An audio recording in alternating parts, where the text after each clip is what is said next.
నా రాష్ట్రంలో జరుగుతున్న పరిస్థితులు 10 సంవత్సరాలుగా అందరం చూస్తున్నాం. 10 సంవత్సరాలు అయింది మన రాష్ట్రం ఏర్పడి, కానీ ఈ రోజు వరకు కూడా ప్రత్యేక హోదా రాలేదు. కారణం బీజేపీ పార్టీ 10 సంవత్సరాలుగా కేంద్రంలో అధికారంలో ఉండి కూడా మనకు కనీస హక్కు ప్రత్యేక హోదా అన్నది మన బిడ్డలకు ఊపిరి లాంటిది, మన రాష్ట్రానికి ఊపిరి లాంటిది ప్రత్యేక హోదా. ప్రత్యేక హోదా వస్తే ఒక్కొక్క నియోజకవర్గంలో 50 నుంచి 100 కొత్త పరిశ్రమలు వస్తాయి. ఎంత అభివృద్ధి జరుగుతుంది, మన బిడ్డలకు ఎన్ని ఉద్యోగాలు వస్తాయి. కానీ 10 సంవత్సరాలుగా బీజేపీ పార్టీ మనకి ఇవ్వాల్సిన ప్రత్యేక హోదాను ఇవ్వలేదు. ఇవ్వకపోతే ఒక పక్క చంద్రబాబు గారు, ఇంకో పక్క జగన్మోహన్ రెడ్డి గారు ఏ ఒక్కరు మోడీని నిలదీసిన పాపాన పోలేదు. అధికారంలో ఉండి ముఖ్యమంత్రులుగా ఉండి మొదటి 5 సంవత్సరాలు చంద్రబాబు గారు ముఖ్యమంత్రిగా ఉన్నారు, ఇప్పుడు 5 సంవత్సరాలు జగన్మోహన్ రెడ్డి గారు ముఖ్యమంత్రిగా ఉన్నారు.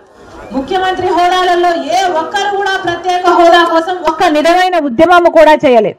ఏ బీజేపీ పార్టీ అయితే మనకు ప్రత్యేక హోదా ఇవ్వలేదో, పోలవరం ప్రాజెక్ట్ ఇవ్వలేదో, రాజధాని ఇవ్వలేదో, కడప స్టీల్ ఫ్యాక్టరీకి ఇవ్వలేదో, అదే బీజేపీ పార్టీని పట్టుకొని వేలాడుతున్నారు చంద్రబాబు గారైనా జగన్మోహన్ రెడ్డి గారైనా. ఎందుకు అని అడుగుతున్నాం. బీజేపీ పార్టీ మనకి ఏం మేలు చేసిందని వాళ్ళ స్వప్రయోజనాల కోసం బీజేపీ పార్టీ కేంద్రంలో అధికారంలో ఉంది కాబట్టి వాళ్ళ స్వప్రయోజనాల కోసం ప్రజల ప్రయోజనాలను తాకట్టు పెట్టడం ధర్మమా? ఆలోచన చేయండి. అందుకే ఈసారి ఓటేసేటప్పటికి ఎవరికి వేస్తున్నాము, ఎందుకు వేస్తున్నాము, మన బిడ్డల కోసం వేసుకుంటున్నామా ఒక్కసారి ఆలోచన చేసి మరీ ఓటేయండి. ముఖ్యమంత్రి హోదాలో ఉన్న చంద్రబాబు గారు 5 సంవత్సరాలు ప్రత్యేక హోదా కోసం కొట్లాడలేదు. ముఖ్యమంత్రిలో ఉన్న జగన్మోహన్ రెడ్డి గారు ప్రత్యేక హోదా కోసం 5 సంవత్సరాలు కొట్లాడలేదు. రాజశేఖర రెడ్డి గారు ఎప్పుడో తలపెట్టారన్నా కడప స్టీల్ ఫ్యాక్టరీ, మన జిల్లాలో కడప స్టీల్ ఫ్యాక్టరీ రావాల్సింది. రాజశేఖర రెడ్డి గారు ఉండుంటే అది ఎప్పుడో పూర్తయిపోయింది. కానీ ఈ రోజు వరకు కూడా కడప స్టీల్ ఫ్యాక్టరీలో తట్టెడు మట్టి ఎత్తి అవతల పోయలేదు. మరి దీనికి కారణం ఎవరు? కేంద్రంలో అధికారంలో బీజేపీ పార్టీ ఉంది. ఆ బీజేపీ పార్టీ మనకి ఇవ్వాల్సిన దాంట్లో ఏ ఒక్కటి ఇవ్వలేదు.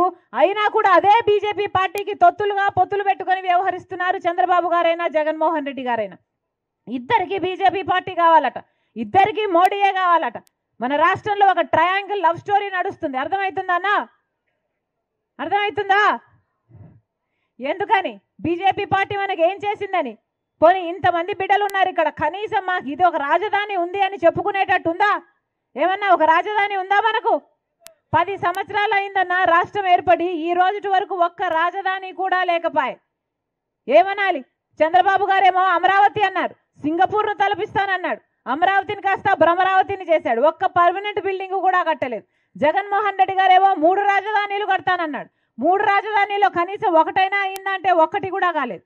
అందరికీ అన్నీ ఉన్నాయన్నా. బెంగళూరు ఉంది, చెన్నై ఉంది, హైదరాబాద్ ఉంది. మనకేముందన్నా? మనకు చేతిలో చిప్ ఉందన్నా.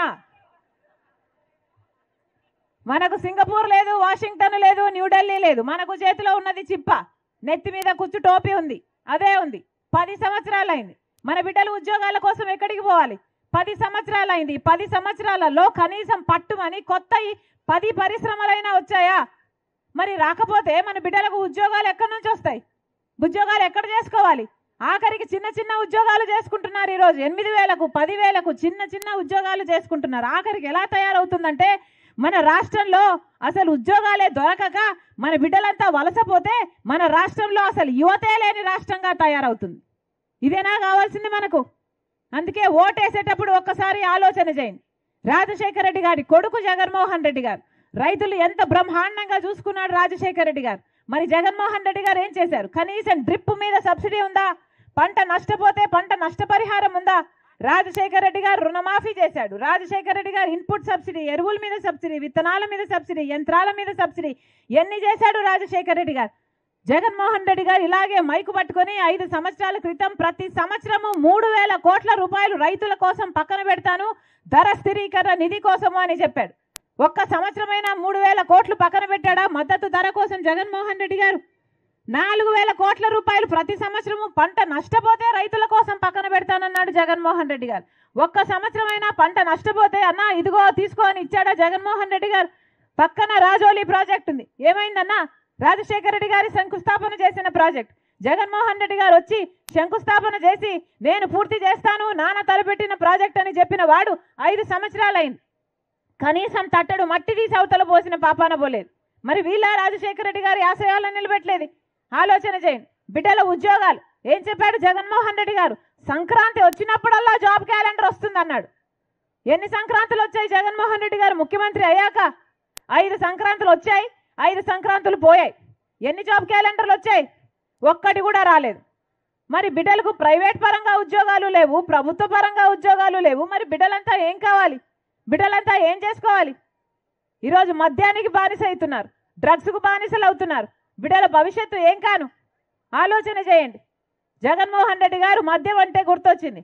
ఇలాగే మైకు పట్టుకొని 5 సంవత్సరాల క్రితం పూర్తి మద్యపాన నిషేధం చేస్తానన్నాడు జగన్మోహన్ రెడ్డి గారు. అయిందమ్మా?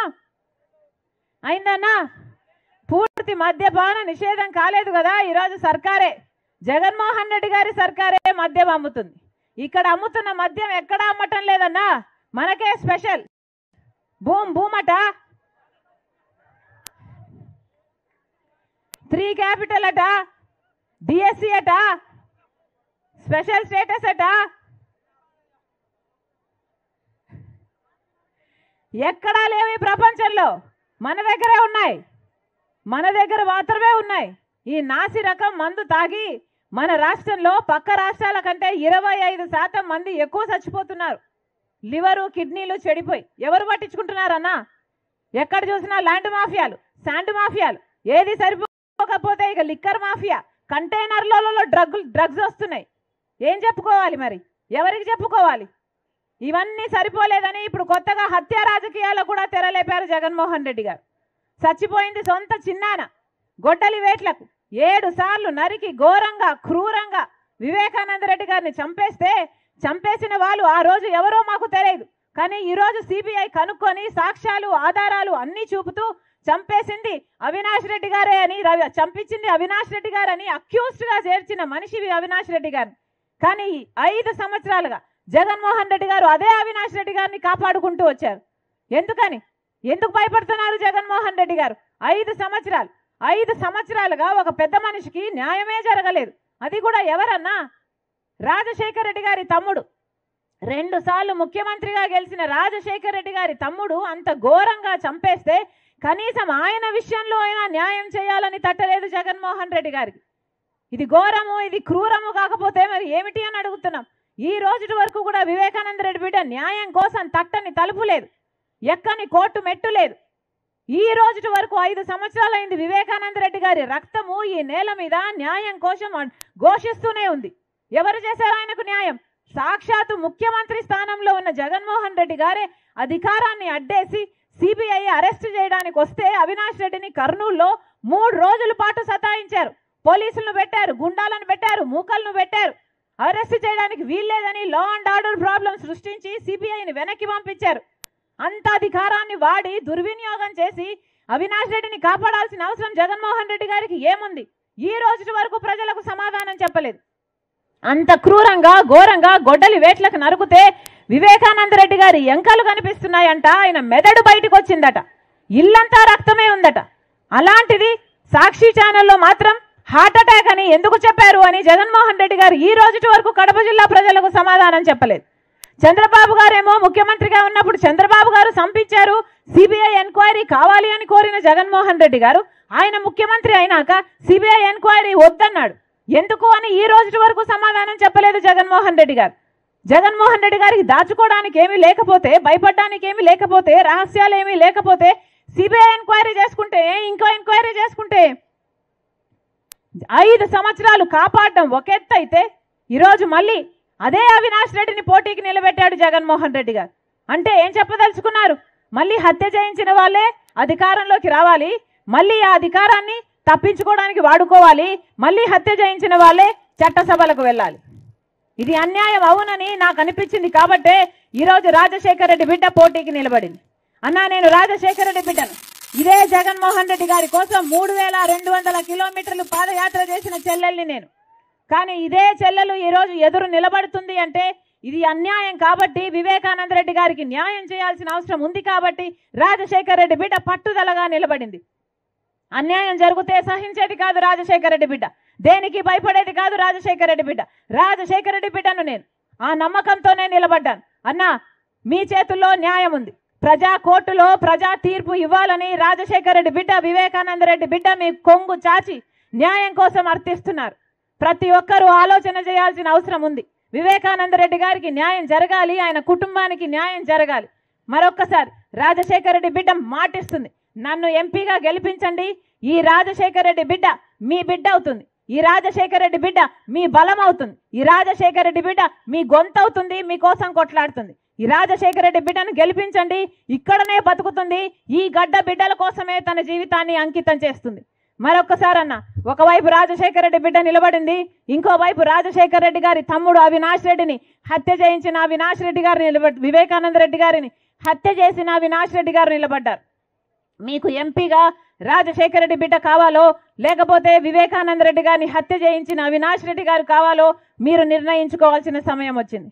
మరొకసారి రాజశేఖర రెడ్డి బిడ్డను ఆశీర్వదించమని, ఎలాగైతే రాజశేఖర రెడ్డి గారికి అవకాశం ఇచ్చారో, ఎలాగైతే వివేకానంద రెడ్డి గారిని గెలిపించే అవకాశం ఇచ్చారో, రాజశేఖర రెడ్డి బిడ్డకు కూడా మీరు గెలిపించి మీకు సేవ చేసే అవకాశం ఇవ్వాలని రాజశేఖర రెడ్డి బిడ్డ ప్రతి అన్నను, ప్రతి తమ్ముని, ప్రతి అక్కను, ప్రతి చెల్లిని శిరస్సు వంచి చేతులు జోడించి మనస్ఫూర్తిగా ప్రార్థిస్తుంది.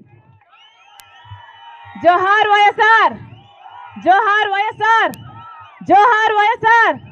హస్తం గుర్తుకే, హస్తం గుర్తుకే అన్నా, హస్తం గుర్తు రాజశేఖర రెడ్డి గారి గుర్తు. అమ్మా హస్తం గుర్తు, అమ్మా గుర్తు మర్చిపోకండి. అన్నా చెయ్యి గుర్తు, హస్తం గుర్తమ్మా. ఆశీర్వదించండి అన్నా, ఆశీర్వదించండి అన్నా, ఆశీర్వదించండి అమ్మా, ఆశీర్వదించండి. నమస్తే, నమస్తే.